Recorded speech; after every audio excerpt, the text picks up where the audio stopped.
As palavras podem ser portais para outros universos, seja um livro, um discurso ou uma simples conversa. Começamos mais um podcast do Clube da Fala, então fala! Aê!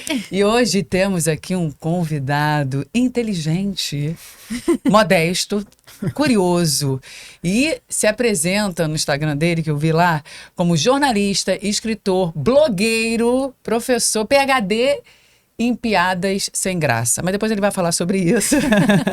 Obrigada, Eduardo Spor, pela sua presença aqui, pelo seu tempo. Obrigado pelo convite aí. Fiquei super feliz em saber, assim, do podcast, esse podcast do Rio, né? A gente tem que prestigiar os podcasts aqui na nossa cidade. Então, fiquei super feliz com o convite. Espero que a gente tenha um bom papo aí hoje. E já começamos o papo aqui antes e ele já está dando aula pra gente, tá?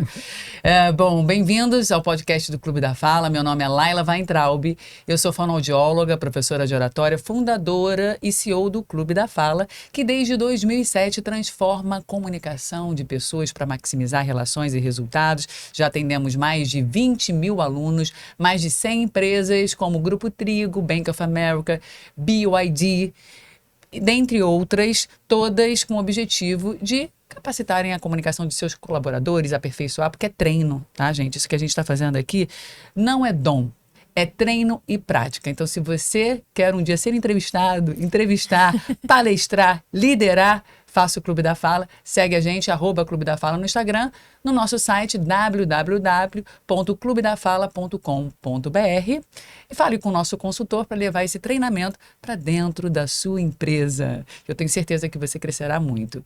Bom, eu estou vestida aqui, minha autodescrição, uma camisa vermelha, mais fechada, de manga 3/4. Eu sou loira, alta, pintada, branca, magra. E agora, por favor, Marina, se apresente. Olá, pessoal. Muito bom estar aqui com vocês mais uma vez. Meu nome é Marina Blanc. Eu sou atriz, apresentadora, especialista em comunicação aqui no Clube da Fala. E é um prazer estar aqui com vocês hoje. Eu sou loira, estou usando um batom vermelho, uma camisa preta e tenho a pele branca clara. Eduardo, por favor, se apresenta pra gente. Bom, eu sou Eduardo Spor, como vocês, né, falaram, é escritor, né? Eu sou autor de alguns livros, né? Batalha do Apocalipse, depois a série Filhos do Éden e agora terminando a recente trilogia Santo Guerreiro, talvez a gente possa falar sobre isso aí. E também sou professor, né, de literatura, de escrita criativa. Faremos em breve um retiro no interior de São Paulo, um retiro literário. A gente já fez o ano passado, foi sensacional. Enfim, vou por essa área aí.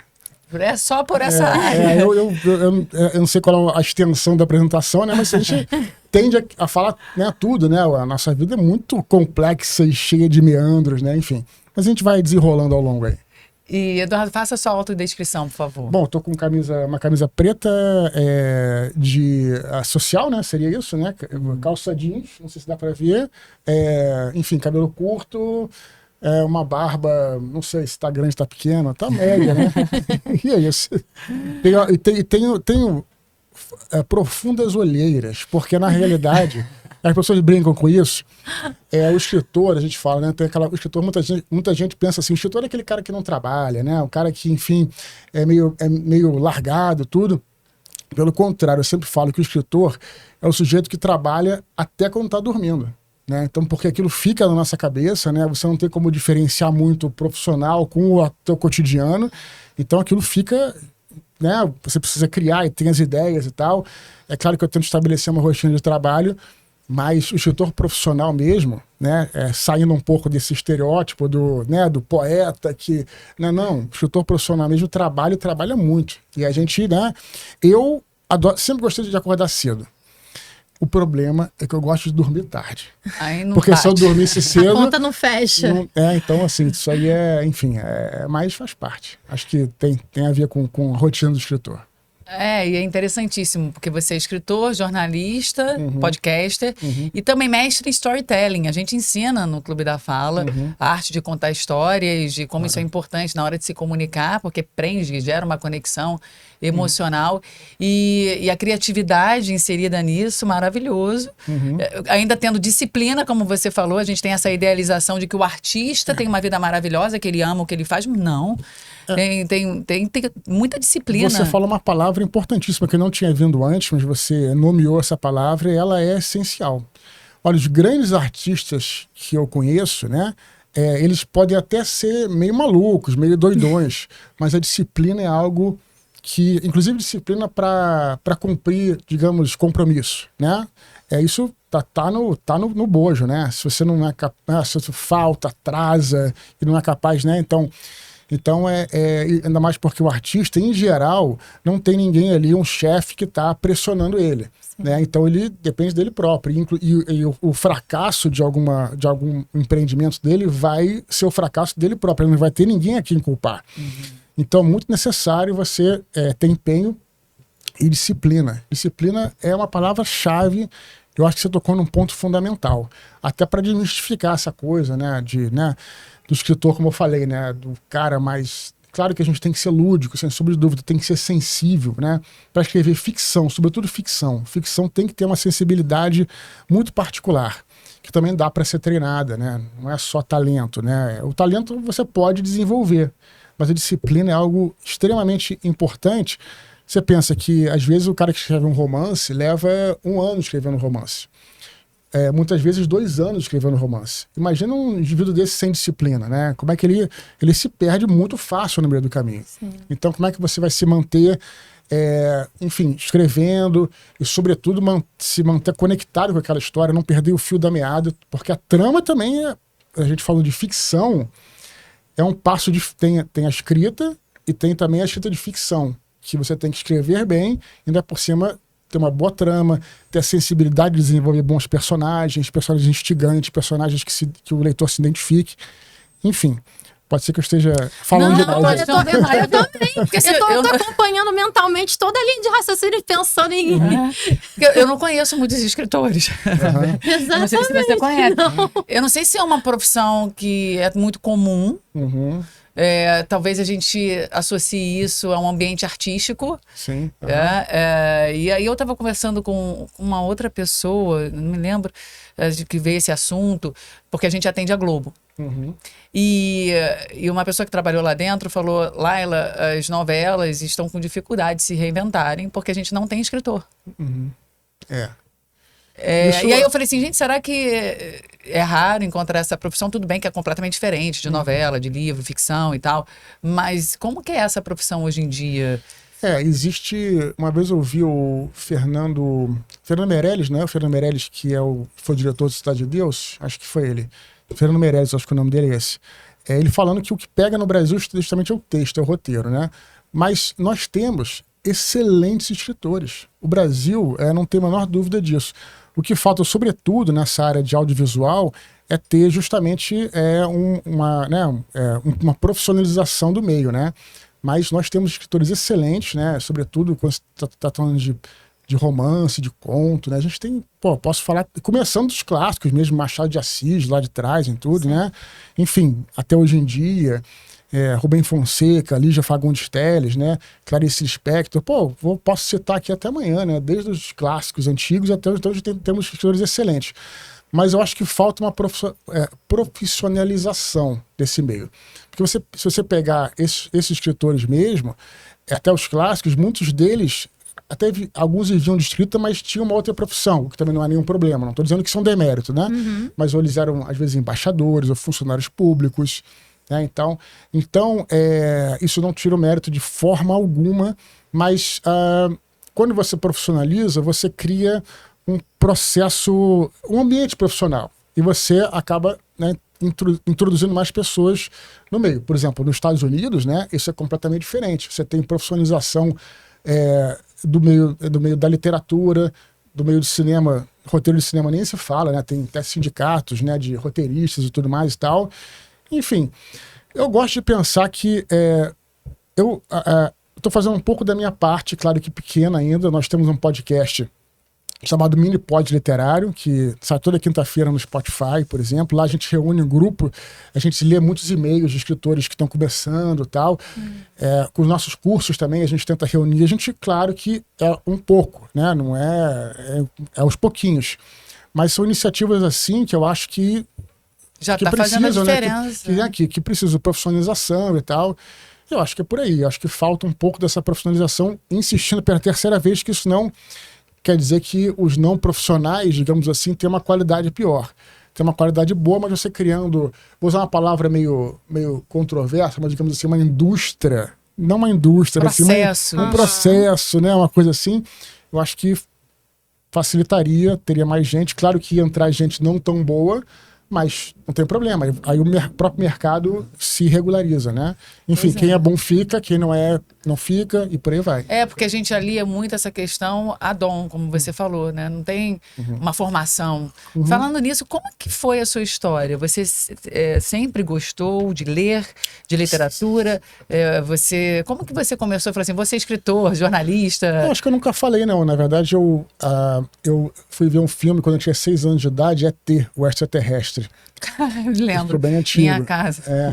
Exatamente. Não, e, inclusive foi aqui no Cinema Rian. Cinema Rian era aqui na praia, não sei se vocês lembram, é muito antigo e tal. E eu voltei para casa empolgado com aquela história e escrevi uma história em quadrinho e tal.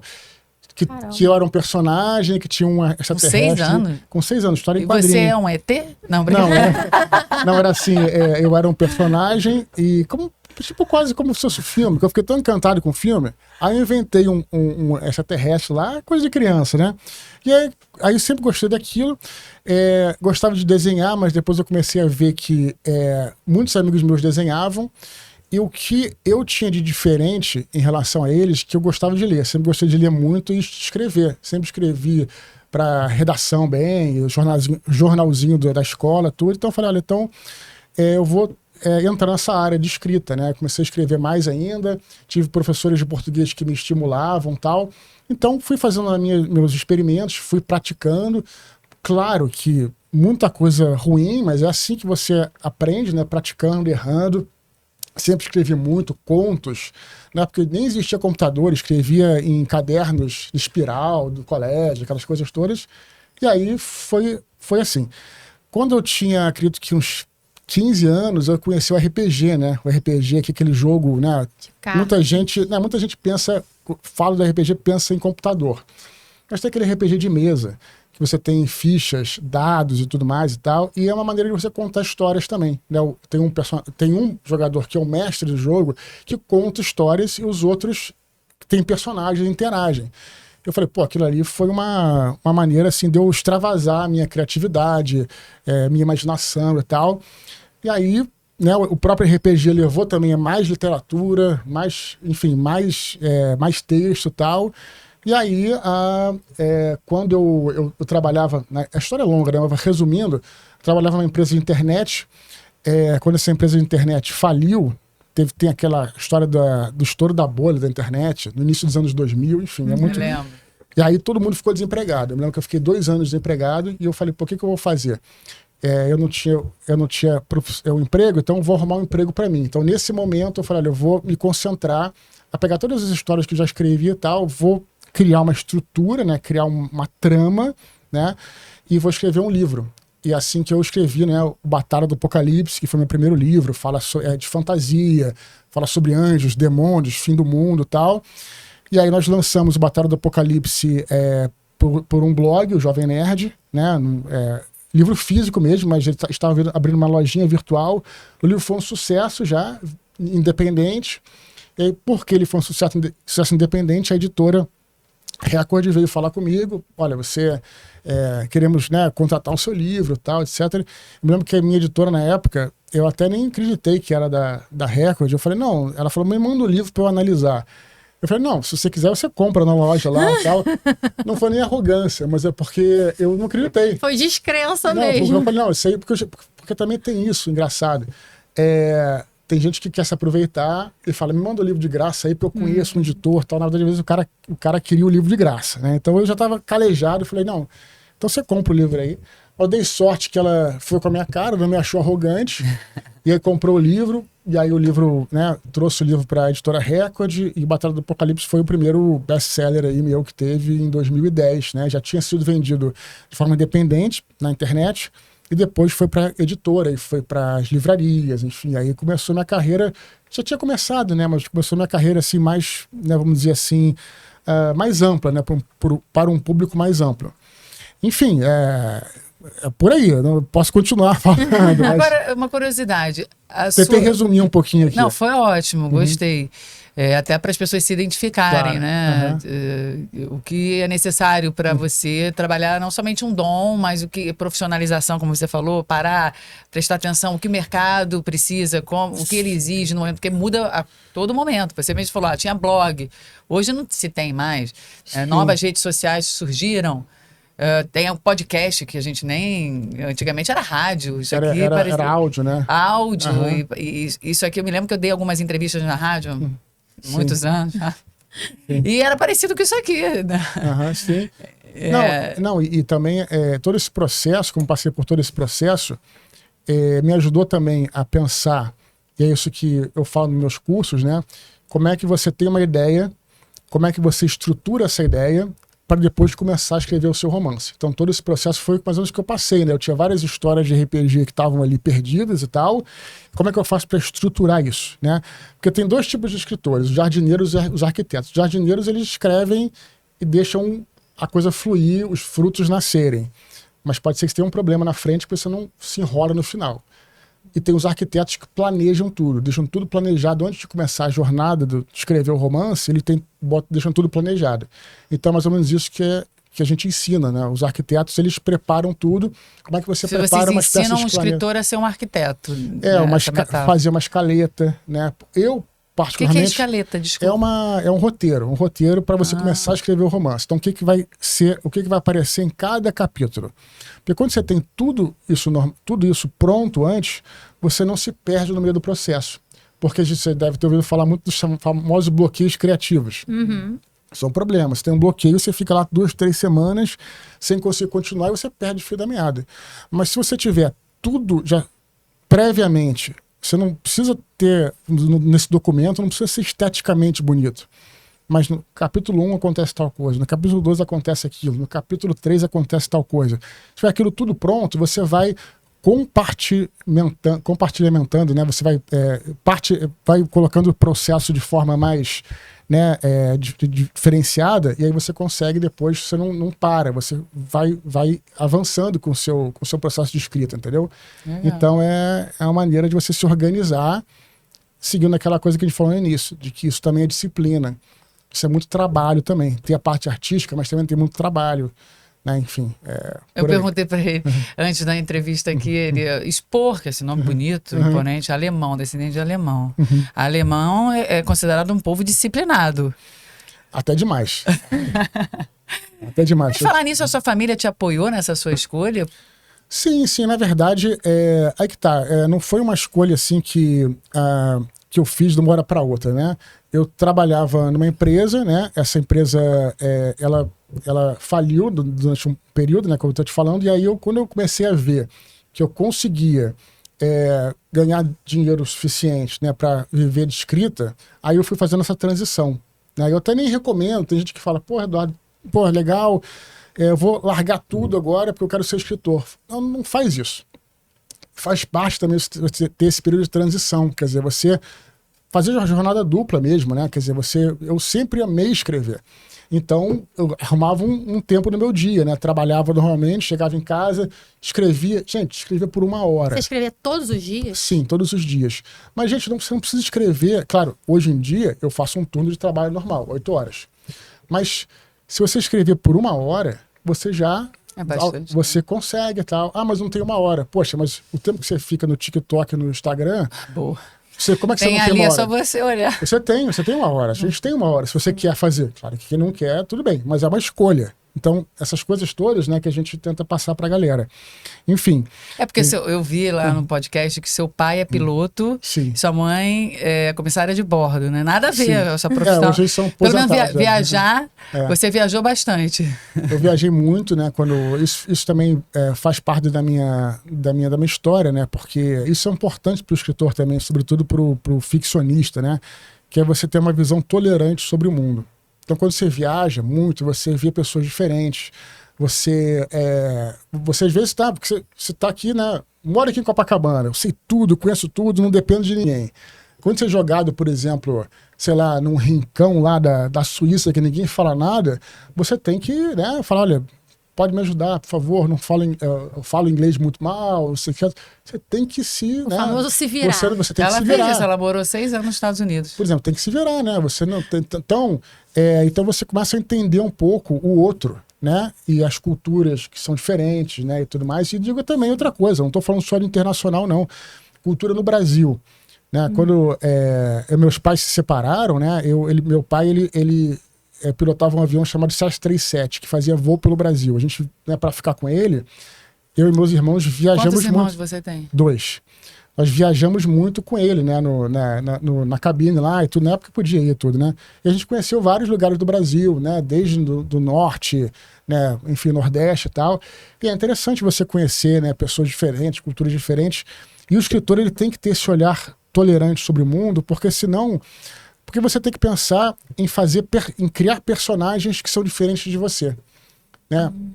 Que tem Tudo bem. atitudes diferentes das que você teria. É até meio ok você fazer um protagonista que é quase que um alter ego seu. Mas, sei lá, um livro, um romance é composto de vários personagens. Então, todos os personagens vão ser alter ego seus, vai ficar pobre. Né? Você criar um vilão, por exemplo, né? Você criar um vilão, você tem que pensar como é que... Tentar entrar na cabeça de um vilão, por exemplo, e tentar entender como é que ele funciona. A gente não vai passar pano para nenhum vilão, mas como é que é o mecanismo mental, tudo. Então você tem que ter uma visão de tentar entender o outro para criar personagens diversos, né? Então as viagens me ajudaram muito, sou muito grato. E, enfim, meu pai mas eles já são aposentados já, né? Qual o tipo de gênero que você mais gosta de escrever, que te deixa mais animado, assim? Olha, o que eu já escrevi hoje foi, até hoje, né, foi primeiro fantasia, né, comecei com fantasia, escrevi Batalha do Apocalipse, depois a série Filhos do Éden. Fantasia é a mesma coisa que ficção? Ficção tem ficção científica, né, que é isso. Ficção a gente considera tudo, né, vamos dizer assim, né, tudo que seja, enfim, que seja no ramo da ficção em si, né. E a fantasia é um ramo que é tipo o Senhor dos Anéis, é uma coisa assim, tem coisas mágicas e tal. A gente pode pensar em Harry Potter e tal. Claro que nem todas as fantasias, né, tem fadas e doenças. Sim. Por exemplo, no caso dessa primeira série que eu escrevi, eram Anjos e Demônios. Né? Então, por exemplo, né, tem coisas do tipo e tal. Mas, só que eu sempre gostei demais de ler ficção histórica, né? E aí, daí que veio a série Santo Guerreiro, a trilogia Santo Guerreiro, que conta a verdadeira história de São Jorge, né, durante o Império Romano. Enfim, e aí a galera pergunta, né, você vai voltar a escrever fantasia, vai continuar escrevendo ficção histórica e tal? É difícil, né? Ficção histórica é interessante. Né? Eu gosto muito de fantasia, mas a ficção histórica, ela é uma coisa muito, muito sedutora. Você pensar num período da história... E você pensa, e o que o cara faz, né, que o autor faz, que o ficcionista faz, o escritor, é te colocar ali. Imagina um período da história que você citou aqui no programa, né, antes, nos bastidores, você estava citando a Segunda Guerra Mundial, por exemplo. Tem eventos incríveis, eu digo assim, não no sentido bom nem ruim, mas eventos impressionantes, né? E a gente aprende isso a partir dos livros de história. E o que a ficção histórica te faz, né, é colocar você naquele momento, né, por meio de personagens, diálogos, você viver aquilo, né? Então isso também é muito sedutor, é um negócio incrível, né, você poder trabalhar. E eu até hoje escrevi nesses 2 gêneros literários, né, fantasia e ficção histórica, mas, enfim, tenho vontade de escrever muitas coisas, né? A cabeça do escritor fica sempre borbulhando de ideias. Cara, imagina a criatividade dele. Ele deve ir para um lugar, ele deve estar aqui, ele tira algum tipo de aprendizado, né, dessa conversa e usa a cabeça dele. É o que ele falou, ele sonha, acorda pensando. E é interessante, porque mesmo que você... Posso estar errada, mas me corrija. Sim. Mesmo que você escreva sobre ficção histórica ou fantasia, precisa ser um mundo minimamente realístico para as pessoas se identificarem. Você não pode... Você precisa usar personagens, você pode sim criar, mas as pessoas precisam se identificar com aquilo. A palavra para isso é verossímil, né? Verossímil não quer dizer que você seja verdadeiro, real. Mas você tem que parecer real. Você tem que convencer as pessoas de que aquilo... Você citou mesmo Harry Potter. É fantástico, né? Mas ela faz todo um processo para te convencer que aquele mundo existe e você sabe que não existe, mas você se deixa levar. Mas para que isso aconteça, você também tem que ser coerente no que você está apresentando. Né? Então, se você estabelecer algumas regras, vamos dizer assim, para aquele mundo fantástico, e se você quebra essas regras do nada, né, sem você dar uma justificativa, o próprio leitor ou o espectador vai falar, pô, isso aqui não faz muito sentido e tal. E tem uma frase muito interessante, literária, que diz o seguinte: qual é a diferença entre a realidade e a ficção? É que a ficção precisa fazer sentido. Né? A nossa realidade, às vezes, acontece coisas malucas, né? Exato. Mas se essas coisas malucas acontecerem na ficção, o cara vai falar, pô, peraí, esse cara aqui não prestou atenção, não elaborou bem a trama e tal. Então, a partir disso, a gente desenvolve nossas histórias, né? Então, assim, você tem que realmente seduzir o leitor nesse ponto. E tem várias técnicas, por exemplo, né? Por exemplo, com a partir do protagonista. O protagonista, que é a personagem principal da história, você tem que ter o leitor tem que se identificar com o protagonista. E como é que você faz isso? É colocando o protagonista em situações difíceis.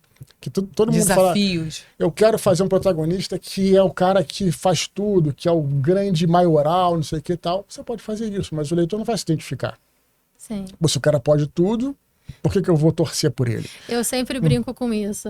Quando as coisas começam a dar errado na minha vida, eu falo assim, quem manda querer ser a personagem principal? O personagem principal nunca tá deitado lá e tá dando tudo certo na vida daquela pessoa. Aquela pessoa tá passando por desafio, tá vencendo demanda, e aí, por isso, ele é o personagem principal.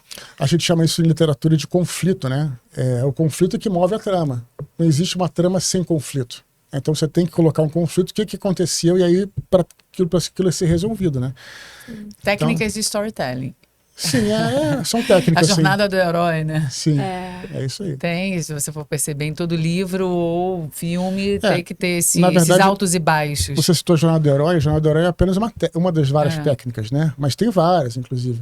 Você pode encaixar, usar várias, né? Tem por exemplo, tem aquela o Save the Cat, tem a Snowflake, tem várias técnicas diferentes e você pode não usar nenhuma técnica também, né? No passado, né, os autores do passado não pensavam em técnicas literárias, né? Usavam. Mas por que é bom você aprender? Porque você, ao saber uma técnica literária, você está enxergando a engrenagem da coisa. Então, se você tiver algum problema, você consegue ver qual é o problema ali. E esses problemas são muito comuns. E eu falo assim, se você sabe tudo, fez um livro... Jorge Amado disse que ele nem revisava, ele nem pensava na trama, nem fazia escaleta, nem fazia roteiro, escrevia e acabou. Sentava ali... Então tá tudo bem com ele, tudo beleza, o cara sabe Deu tudo. Certo. Mas aí a pessoa fala, mas eu tô com dificuldade de criar uma história, tô com dificuldade de escrever e tal, por que não aprender uma técnica? De repente ela pode te ajudar, ou uma parte dela pode te ajudar, afinal de contas, conhecimento nunca é demais, né? Exato. Então é isso que eu acho que é bacana, né? Eu mesmo estudo bastante, também estou sempre me atualizando, lendo livros e tal, né? Então, eu acho uma boa. Vou fazer mais uma pergunta em relação à escrita, porque eu estou muito fascinada com esse assunto. Porque você imaginar uma pessoa, por exemplo, num livro e criar 10 personagens diferentes, com 10 cabeças diferentes. Você falou um pouco sobre ter a escaleta. E aí... Dá pra gente uma ideia, seria você criar uma ideia principal, depois você cria o personagem, e aí depois você junta as falas. Como é que é mais ou menos, assim, bem por alto, esse momento de escrever uma história? Preparar uma história é um momento longo, né? Eu acho que pode começar com o brainstorming. Você tem uma ideia, você junta várias ideias, enfim, coloca lá num papel tudo. Depois você começa a organizar aquilo. O que você pode aproveitar, o que você não vai aproveitar e tudo. E a partir dali você pode utilizar alguma dessas fórmulas, né? Como, por exemplo, a gente falou aqui da jornada do herói. Não precisa ser jornada do herói, né? Então você vai colocar lá as etapas da jornada, tudo, né? O que acontece, os conflitos e tal. E ali você já começa a ver que você tem uma história bem estruturada. E você, inclusive, depois que você tem isso, você pode até perverter aquilo que você colocou. Pode mudar e tudo, mas você já tem uma ideia. E dali você começa a fazer o capítulo a capítulo, né? Acontece isso, aí você faz o que a gente chama de roteiro. Então tudo é etapa por etapa. Pelo menos é isso pelo menos como eu faço, porque tem coisas que vão ficar para trás, coisas que você vai aproveitar. Também tem coisas que é importante saber cortar, por exemplo, né? E aí você vai, né? Tem também uma técnica de, não é etapas da jornada, é personagens, tá? Então, você trabalha com personagens arquetípicos também, né? Então, você tem lá o seu herói, né? Tem o vilão, né? Em termos técnicos, a gente chama de sombra, por exemplo. Por que é sombra? Porque tem que refletir ser o contrário do herói. Isso é uma coisa legal também, né? De novo, não tem que ter. São técnicas que você vai aprender que você pode usar ou não. Depois você pode mudar, né? Ter não é bem a parada. Mas por que sombra, por exemplo? Porque é legal que o seu antagonista caminha num campo em que o herói não conhece. Então você tem, por exemplo, lá... E quando você começa a estudar, você vê como é que isso é fascinante. As pessoas usam isso sem você saber. Sim. Você lembra do Gladiador, o filme Gladiador? Tem lá o Maximus. O Maximus é um porradeiro. O cara bate pra caramba e tal. O cara é o cara que sabe tudo, né? No campo da guerra, da batalha. E aí o que eles fazem? O antagonista dele é o imperador, né? O Joaquim Fênix, que ele caminha no terreno da política, que é o terreno desconhecido para ele. Quer dizer, inclusive tem uma cena logo no início que um dos senadores fala: Maximus, por que você não quer ser senador? Ele falou: não, eu abomino política. Meu negócio é batalha, campo de batalha e tal. E aí você pega o antagonista, que é o contrário do cara. Ele anda num caminho que o Maximus não consegue caminhar. Então, por exemplo, essas coisas são fascinantes. Aí quando você... E até um pouco ruim... E quando você aprende essas coisas, você vai vendo os filmes, vai lendo os livros, e você fala, pô, tá tudo aqui, cara, sabe? Tipo, fui enganado, entre aspas, né? Você vai vendo lá os códigos, aquele código da Matrix que você não via, né? Agora você tá enxergando tudo, né?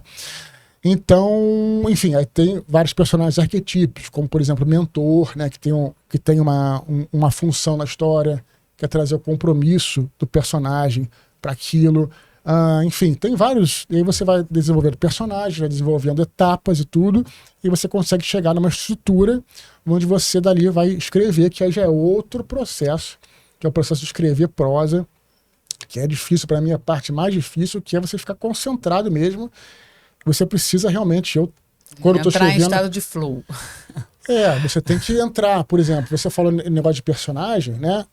Como é que você vai criar, botar 10 personagens ali? Você realmente é um processo de quase que baixar o santo ali, sabe? Você tem que ficar concentrado para você, na hora de escrever, você está fazendo um diálogo. Olha como é que isso é complexo. Um personagem vai falar e outro tem que responder. Só que ele tem que responder o que ele responderia. Né? Aquele personagem daria uma resposta diferente do outro, porque você tem que entender como é que cada um funciona. Então, quando você entra no ramo da atuação, por exemplo, eu falo com atores, são amigos meus, eu falo, nunca decoraria esse texto. Muita coisa, né? Eles falam, o problema não é nem decorar o texto. Não é isso. É a concentração. Decorar o texto é de menos. É você se concentrar para você entrar naquele personagem. Esse é o processo artístico. Né? Decorar o texto é meio que secundário, tal. Você até às vezes pode improvisar e tudo. O lance é essa concentração, e também tem a ver com o escritor, né? Com a escrita. Você se concentrar para estar ali, botar o texto no lugar e você jogar de um personagem para outro, cada um falar o que cada um falaria. É um processo, né? Eu sou atriz. E tem então falei certo? Falou certo. O difícil é você entrar na cabeça do personagem. Porque a partir do momento em que aquele personagem faz sentido na sua cabeça, você consegue muito mais fácil dar aquele texto, entender aquilo que você está lendo e falar aquilo. Se você não se concentrar, tô desconcentrado, nós somos os atores, eu vou olhar para ela e vou começar a rir. Sim. Porque você vai ver que é fake. Exatamente. E aí, quando está concentrado, eu vou olhar para você e falar, então eu estou vivendo esse personagem, você está vivendo aquele. Né? Então, todo processo artístico é um processo de concentração. Né? Comunicação tem a ver com isso também, escutativa, concentração, estar aqui 100% no momento presente. É isso aí. E eu costumo dizer que o tempo e a atenção são os recursos mais escassos hoje. Né? Com certeza. E aí você falou de política, a oratória sempre teve muito ligada à liderança, ao poder, desde os tempos antigos até os mais modernos. Como que você enxerga essa transformação da comunicação, o poder da oratória, né, até na criação de um personagem, quando você vai elaborar? Você usa a oratória diariamente, por exemplo, não só como jornalista, como podcast, como escritor. O tempo todo você usa a comunicação. Eu não sou especialista nesse ramo, mas o que eu diria é o seguinte, né? A maneira como eu falo, o que eu faço, e vou ser bem sincero com vocês, é ser o mais verdadeiro possível. autêntico. É autêntico possível, porque aí você, né, às vezes você até pode falar uma coisa, às vezes pode até gaguejar, às vezes pode não sei o quê, mas você tá falando aquilo que você acredita, aquilo que é natural para você e tudo. E eu falo isso inclusive para escritores, né? Como é que você faz para se comunicar? Cara, não basta você copiar o que o outro fez, né? Se um sujeito fez um vídeo e tal, eu vou copiar o que ele tá fazendo. Não vai funcionar, as pessoas vão entender que é fake. Então, o que você tem que fazer é você ser você mesmo. Tem uma escritora, Thalita Rebouças, não sei se vocês conhecem. Ela, quando era desconhecida, ela ia na Bienal e aí subia na mesa, aí ficava dançando, jogava bala para as crianças e tal, etc. Isso que parece meio ridículo, não é ridículo, porque quem conhece a Thalita sabe que ela é uma pessoa assim, uma pessoa alegre, uma pessoa, enfim, que descontraída e tudo mais e tal. Agora, você imaginar eu fazendo isso é ridículo, né? Então a questão... É a piada sem graça. É a piada sem graça, exato. Mas então, porque não seria autêntico, não basta você copiar a pessoa. Então, cada um tem um meio, né? O meu meio, inclusive, de onde eu fui conhecido, foi pela internet, né? Mas a internet é a única coisa que salva... Não, então, antes da internet ninguém era escritor, não. Tem um amigo nosso, que é o André Bianco, também um grande escritor, que ele não começou na internet, ele foi de livraria em livraria levar os livros dele e falava lá, olha só, esse aqui é um livro aqui, ele escreveu sobre vampiros na época, né, que era uma coisa que não tinha no Brasil. Esse aqui são livros de vampiros e tal, posso colocar aqui e tal. E aí o cara foi, né, se comunicando e foi alcançando, né, se divulgando, etc. Então, é isso, eu acho que a única chave que eu posso, né, que eu não entendo muito disso, mas a única chave que eu poderia falar encontre algo que seja uma maneira de se comunicar que seja autêntica. Até, cara, eu vou te falar, até você escrever um tweet, né, que são 200 e poucos caracteres e tal, você vê ali, geralmente você vê ali o jeito da pessoa, né? Às vezes eu sigo umas pessoas no Twitter que, esse cara, dá pra ver que ele é um cara meio chato, assim, meio chato e tal. E você consegue ver lá o tom. Você consegue ver a característica da pessoa. Às vezes você consegue, no próprio negócio, né? Então, enfim, cada um tem o seu jeito. Eu acho que é a melhor maneira, é a melhor saída. Ser honesto, ser sincero. E parece até coisa de Big Brother, né? Aquele confessionário, fui muito sincero e tal, mas é por aí, né? Eu acho a que oratória moderna exige isso. É diferente de antigamente, que você tinha uma voz impostada, tinha aqueles grandes oradores. Hoje não, a autenticidade é primordial. Você ser a sua melhor versão enquanto comunicador. Claro. Mostrar a verdade, porque as pessoas conseguem perceber quando você é um personagem, claro. você está tentando representar alguém que você não é. E aí, quando as pessoas vêm fazer o curso no Clube da Fala, já teve, né, alguns alunos já perguntaram, mas não vai ficar muito artificial a gente aprender essas técnicas? Não, você vai treinar tanto e descobrir a sua melhor versão. Não, mas você está falando exatamente o que eu falei em relação às técnicas de escrita. Isso. Exatamente isso. Você aprende a técnica, tem o conhecimento, e ali você vai moldar da maneira que melhor, né, te atenda, né? Sim. Respeitando a sua personalidade, o seu comportamento. Claro. O que você tem de melhor, evitando de se comparar com as pessoas, porque a comparação é inimiga da felicidade, não é isso? Claro, sem sombra de dúvida. Isso é bem interessante. Tinha um instrutor amigo meu que ele falava isso, eu não concordava tanto, que é a questão da competição, né? Enfim, que você tem que ser melhor do que o outro, tal, etc. Eu sempre fui de um outro entendimento, de que você tem que fazer o melhor que você pode, né? Porque se você também ficar se preocupando muito com o outro e ficar observando o outro, talvez você foque menos em você. É claro que você pode observar os outros, é claro que você pode tentar aprender e tudo, mas você ficar muito paranoico em, vou fazer melhor do que o cara fez, vou... Enfim, talvez não seja o melhor caminho, pelo menos para mim não é. Né? Fazer o melhor que você pode, né? Se aprimorar, lógico, também não quer dizer que, né? Não vai estudar. Pelo menos eu acho que é por aí. Interessante você falar isso. Você usa a comunicação em diversos pontos. Você usa a comunicação escrita, você usa a comunicação oral, a comunicação verbal, não verbal. E como é que você lida em relação a crítica e feedback? Porque a gente está falando de se comunicar em diversos meios diferentes. Você está online, você está no Spotify, você está no YouTube, você está no Instagram. Sim. Como é que você lida? Isso impacta a forma com a qual você se comunica? Da maneira mais tranquila possível. Você tem dois tipos de crítica, né? A construtiva e a destrutiva. A construtiva, ela te ajuda de fato. né? O que é a construtiva? Se a pessoa, às vezes, realmente lê o seu livro, né? Se a pessoa, né, entende o que você está falando e faz uma crítica, você pode te ajudar. Beleza, então aquilo ajuda. Você escuta e tenta melhorar. E a destrutiva, na verdade, é até engraçado, porque quando você vê que a pessoa faz uma crítica, às vezes até mal educada, tudo... Os haters.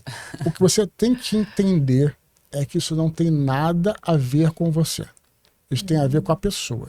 Entendeu? Então, é a pessoa que... Não estou falando que todo mundo é maluco, que todo mundo tem um problema e tal, mas, olha, eu vou falar para vocês. 99, sem risco de errar, 99% das vezes que você recebe uma crítica, que eu, pelo menos, na minha experiência, recebo um hate e tal, aí você vai no perfil do cara, o escritor, né, eu sou escritor novato, não sei o que e tal, eu sou escritor e tal, então, quer dizer, o cara olha pra você e fala, porra, o cara conseguiu o que eu não consegui, então eu vou tentar destruir ele, vou tentar, né, isso, e aí gera ou graça ou pena, né, porque na verdade o cara, né, e maneira de você lidar, tem gente que não responde. Eu, por incrível que pareça, muitas vezes respondo e falo, não, mas o que foi que você você não gostou de alguma coisa que eu escrevi? O que você pode me falar? Eu tô aberto à sua opinião e tal. Muitos haters viraram fãs depois, porque às vezes o hater realmente é um fã, né?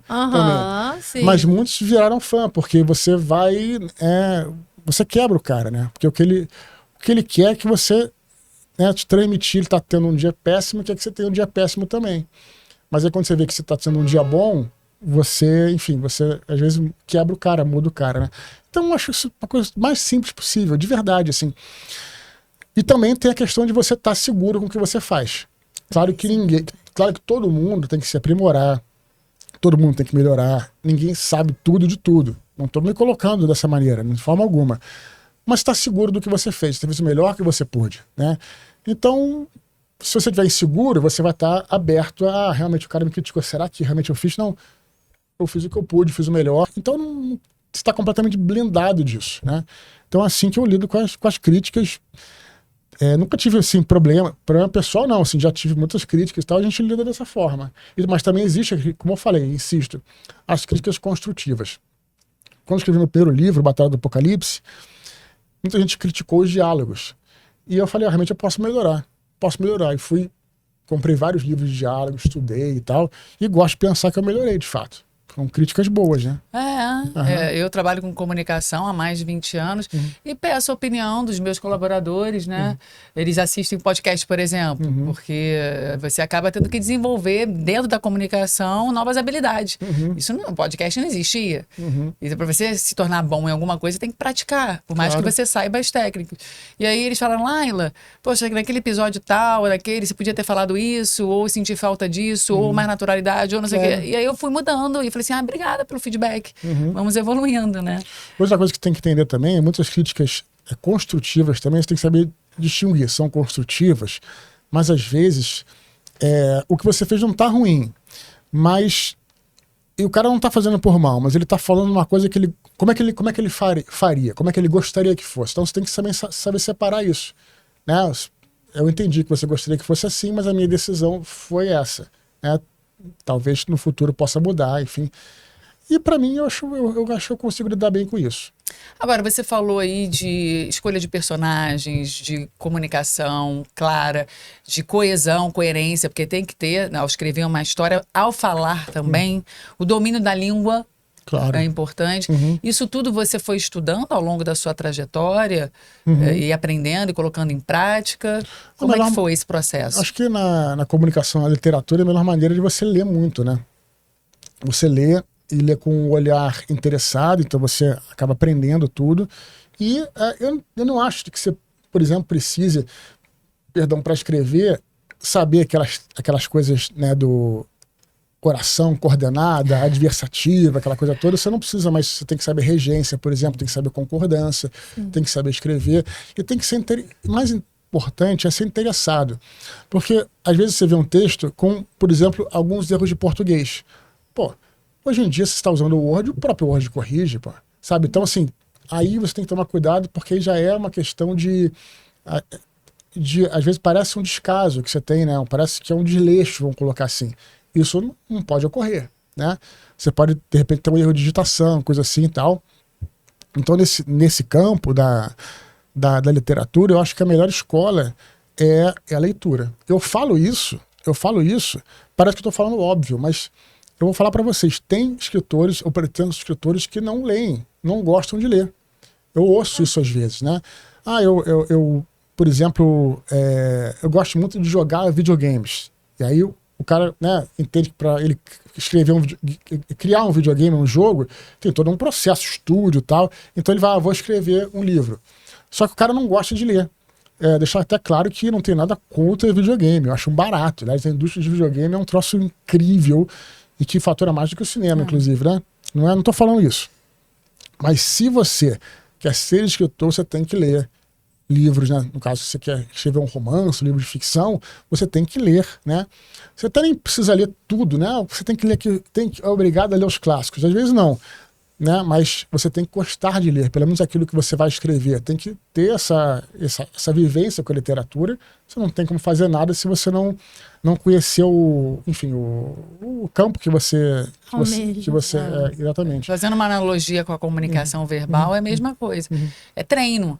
Então, você precisa, se você vive disso, se você usa a comunicação verbal como ferramenta de trabalho, precisa ser exercitado, falar, se comunicar, dar aulas, é um ótimo exercício, passar o conhecimento para alguém. Exatamente. Você está treinando a comunicação, podcast, palestras, tudo que você puder exercitar, né? E aqui, o Jonathan está aqui, do nosso marketing, e aí ele falou, posso te expor, Jonathan? Pode. E aí ele falou assim, Laila, eu adoro falar, se interessa, é um nerd ele, inclusive sou fã, né? E aí ele falou, eu adoro falar, não sei o quê, só que eu tenho uma limitação na minha comunicação, ele tem gagueira, e eu evito falar por medo de gaguejar, por medo das pessoas observarem, e aí a gente está fazendo um trabalho, né? E ele está falando como nunca, desbloqueou, mas como que é importante, aí eu falo assim, cadê o meu, porque ele se acostumou a não verbalizar tanto. Então, como vai treinar a comunicação? Eu cobro dele, cadê meu áudio? Cadê meu vídeo? Grava, se observa, exercita a comunicação. É exercício mesmo. Sim, você fala da prática, são essas duas coisas, às vezes dicas, né? Não querendo me antecipar, mas o pessoal sempre pede assim, dicas, né? E as duas dicas principais para escrever é ler, que eu falei, e também escrever. E praticar, porque sem prática, que eu estou falando, e tem escritores, ou pretendo escritores, que não fazem nada disso. Então parece que estou falando óbvio, mas não é. Né? Então são essas duas coisas principais, essas duas escolas principais, que é ler bastante, né? Escrever. Cada mídia, né? Cada meio tem sua linguagem própria. Né? A literatura, por exemplo, se você vai para o roteiro de cinema, é diferente. Né? Nem todo escritor de prosa, nem todo romancista é um bom roteirista de cinema. Né? É diferente. O diálogo, por exemplo, no cinema, ele tem que caber na boca, ele tem que ser natural. E na literatura tem que ser natural, claro, mas você é um pouco mais didático, porque você não tem o recurso, você não está vendo o ator, né, falando, se mexendo a mão e tal. No roteiro você está vendo que o ator está se comunicando também. Na literatura você não tem isso. Por mais que você diga lá, o cara franziu o senho. Você pode até falar, mas mesmo assim você não tem essa linguagem visual na hora. Então você tem que ser um pouco mais, vamos dizer assim, um pouco mais, talvez didático no diálogo, né? Mais descritivo, mais detalhista? Talvez um pouco mais detalhista, enfim, tem uma maneira própria de você lidar com o diálogo na literatura e, por exemplo, no roteiro de cinema, no audiovisual, só para você ver que são meios diferentes, né? Então isso tem que exercitar o que a gente chama de pensar a literatura. Nossa, muito interessante. A gente está aprendendo um monte de coisa. Eu não tenho a menor habilidade de escrita, mas eu já queria escrever um romance. E se vocês estão em casa e gostariam de comunicar melhor, de falar melhor, de entender melhor sobre coesão, coerência, procura o Clube da Fala, vai ser um prazer apoiar vocês, seja pelo nosso site www.clubedafala.com.br ou pelas nossas redes sociais, @Clube da Fala. A gente não vai conseguir te fazer escrever assim como o Eduardo, mas falar muito bem, com eloquência, com boas apresentações e um bom storytelling. Eu tenho certeza que a gente pode levar tanto para você quanto para sua empresa. A gente agora tem uma dinâmica. Vamos lá. A gente agora quer saber mitos e verdades, né, Laila? Isso. Vamos tentar, vamos lá. Umas frases que a gente tem aqui, Aham. e aí você vai dizer se é mito ou verdade. Tá bom, Tá. vamos lá. Vamos lá primeiro. A comunicação no universo literário precisa ser estritamente técnica, sem espaço para improviso ou emoção. No meio literário, não. Acho que no meio literário você tem que ter... o grande lance é a emoção, né? Você tem que trazer emoção. É isso que você procura quando você vai ler um romance, né? Um conto, alguma coisa de literatura. Quando você está indo para uma área mais técnica, você não precisa... Né? Um livro de história, por exemplo. Você não precisa trazer emoção, mas para um livro ficcional, as pessoas buscam justamente a emoção. Buscam se emocionar. Esse que é o lance, né? A lembrança, né, emocional, dizem que é a mais forte de todas, né? Que você associa um período, uma coisa que você está vivendo com uma emoção. A gente sempre fala isso, né? As Aham, pessoas não lembram do que a gente falou, mas sim como elas se sentiram Claro, quando a perfeito. gente falou aquilo. Perfeito. Acho que a emoção que é o que a literatura puxa. Talvez A alguém- gente fica marcado, assim, as histórias, né? A gente estava falando aqui, inclusive, de viagem, das experiências que teve, assim... Isso vai ficar... Óbvio que as técnicas são importantes, você passar conceitos, dados, fatos, mas são as emoções que criam essa conexão, esse laço. É isso aí. É até interessante que essas perguntas, só li a primeira, mas daria uns bons debates. De repente um cara defendendo o outro lado, pode ser interessante. É verdade. Argumentação sob pressão, a gente trabalha isso. O autor não precisa saber falar em público, já que a sua obra fala por si só. Isso eu acho que é o seguinte, eu acho que o principal é um bom conteúdo, você tem um bom livro. Isso é o principal. Se você soubesse comunicar em público, melhor, né? Inclusive pela questão da divulgação, pela questão da promoção do livro. Tá? Então, assim, você tem mais chances, tá? Mas é perigoso também, o que pode estar acontecendo, já vi acontecer, de autores que supervalorizam essa segunda parte. O cara tem que ter uma boa imagem, né? O cara tem que saber se comunicar e tal, e o livro não é bom. Aí também não funciona nada. Você não tem um bom produto, Muito né? barulho por nada. Então existem autores que dão um pouco entrevista, por exemplo, enfim, e às vezes funciona. Claro que se juntar as duas coisas, você ganha, né? Mas o principal, eu acho, que é a tua obra, né? Uma boa obra. Isso é o número 1. Então, eu posso até dizer que não precisa, mas se você tiver isso, você ganha muito. Perfeito. Outro. Dominar técnicas de apresentação não é necessário para um escritor de ficção. De apresentação, você está falando assim em público, você quer dizer? De apresentar É porque as técnicas de apresentação têm aquela roteirização, né? Introdução, desenvolvimento, finalização. Uma apresentação precisa disso também, ela não pode ser solta. Para apresentar, por exemplo, o trabalho para um editor, por exemplo. Isso. Pode ser que não. Pode ser que o editor pegue seu livro, né? E se interesse, e leia e tudo mais. Mas é aquela coisa, você ter isso é um diferencial, né? Então, eu já fiz algumas apresentações dos meus livros e tal, e primeira vez que eu fui na editora, eu fiz uma apresentação e funcionou muito bem. Funcionou muito bem, o pessoal gostou e tal, já estava contratado, mas o pessoal que faz a promoção do livro, né? O que você pode usar para vender o livro, tal, como conhecer muito bem, eu acho que isso fez toda a diferença. Faça como o Eduardo. Você é escritor, podcaster, então você não tem uma habilidade só, né? Você consegue permear aí por esses meios, se expor na televisão, na rádio, fazer apresentações. Então, quanto mais habilidades, melhor. Claro. Empreendedor, você não deixa de ser um vendedor também de ideias, de sonhos. Claro. Então, são habilidades que você pode desenvolver por meio de treinamento. É isso aí. Vamos na última. A escrita pode ser tão poderosa quanto a fala na arte de transformar ideias e influenciar a sociedade. Sem sombra de dúvida. Eu acho que a escrita ela é muito, muito poderosa, né? Eu até acho assim que, por exemplo, a literatura, por exemplo, ela ajuda a criar um imaginário, né? E ajuda a trazer até alguns princípios, valores, né?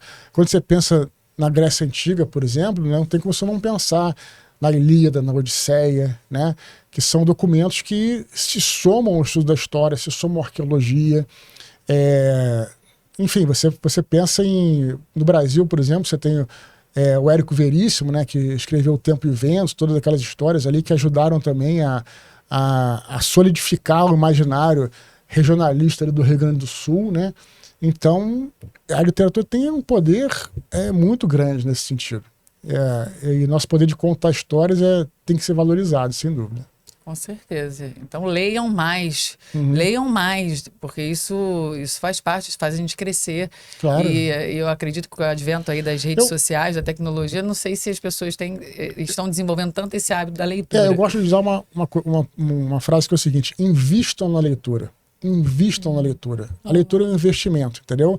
Às vezes você está lá deitado no final do dia, você está vendo lá o seu Instagram, enfim, o seu TikTok e tal, mas você vê que, claro, não tem problema de você fazer isso, sobretudo com quem trabalha nessa área.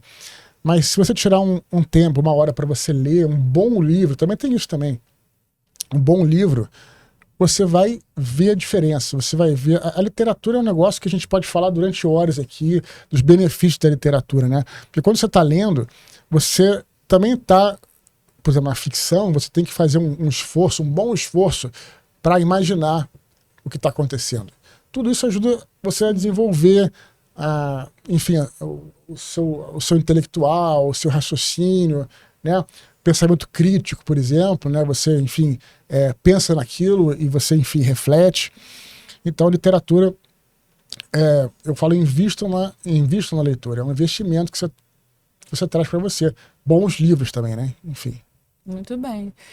Nós estamos chegando ao final do nosso podcast. Eduardo, muito obrigada. Poxa, eu que agradeço. Já me convenceu, eu quero escrever um livro agora. Agora, você também ensina isso, né? Fala das suas redes sociais, por favor. Sim, é só me procurar em todas as redes, né? No Instagram tá Dudu Expor, no Twitter e no Facebook Eduardo Expor.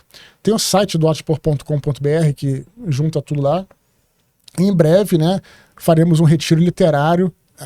O ano passado foi Miguel Pereira, aqui na região serrana do Rio. Melhor clima. Esse ano vai ser perto de Sorocaba, numa cidade perto de Sorocaba, no interior de São Paulo. É um retiro literário que são 4 dias de imersão total na literatura, técnica de escrita, e a galera vai sair de lá já publicada, né, com uma antologia. Então, assim, enfim, e só me procurar que temos todos esses projetos aí. Maravilhoso. Então procure o Eduardo para você aprender a escrever e também a praticar esse imaginário e despertar o melhor nas pessoas, né? É isso aí. Bom, obrigada mais uma vez. Obrigado a vocês aí. Aproveitem também para se inscrever aqui no nosso canal. De 15 em 15 dias, terça-feira, nós temos um episódio do podcast publicado em todas as plataformas e falamos de comunicação, de expressividade, de liderança, de empreendedorismo, de comunicação verbal e escrita, como aqui tivemos o primeiro escritor, jornalista, esse cara tão brilhante. Então, obrigada pela sua presença aqui no nosso podcast. Mais uma vez, muito obrigado. Adorei o papo aí. Obrigada, Laila. Obrigada, Eduardo. Obrigada a vocês que estão aí em casa, que seguem o nosso podcast. É um prazer sempre estar aqui com vocês. Me despeço com o coração na mão, porque eu não queria que essa conversa acabasse. Até o próximo episódio, gente. Até o próximo. Tchau, tchau.